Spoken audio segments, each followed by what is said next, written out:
Bonjour, je m'appelle Margot, je suis en 3e C dans le collège CNDI à Tourcoing et je me demandais comment vous vient l'idée d'un article s'il ne se passe rien de particulier dans l'actualité.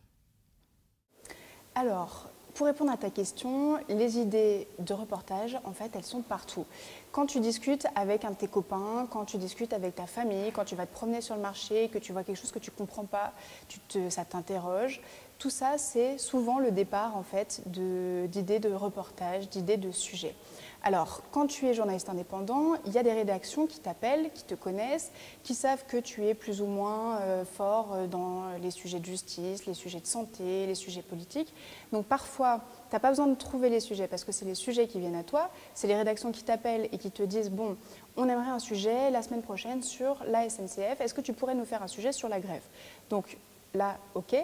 Et le reste du temps, et enfin voilà, quand tu as un peu de temps devant toi, tu regardes tu te poses la question, qu'est-ce qui m'a interrogé ces derniers temps? Ah oui, il y a un tel qui m'a parlé d'un sujet super intéressant. J'ai vu que tel cuisinier allait créer une école ou allait... Enfin voilà, tu repenses en fait à toutes ces choses qui t'ont intéressé. Et si ça t'a intéressé toi, ça intéressera forcément quelqu'un d'autre. Et quelqu'un d'autre, c'est ton lecteur.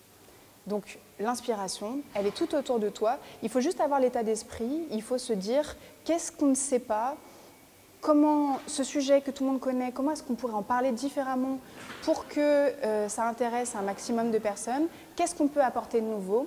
Et en fait, le journaliste, c'est quelqu'un de très embêtant qui, quand il va à des dîners, à des apéros, quand il se balade dans la ville, a toujours cette puce à l'oreille et se dit qu'est-ce qui pourrait intéresser le lecteur, qu'est-ce qu'on pourrait dire de nouveau sur ce sujet. Voilà comment on trouve des sujets.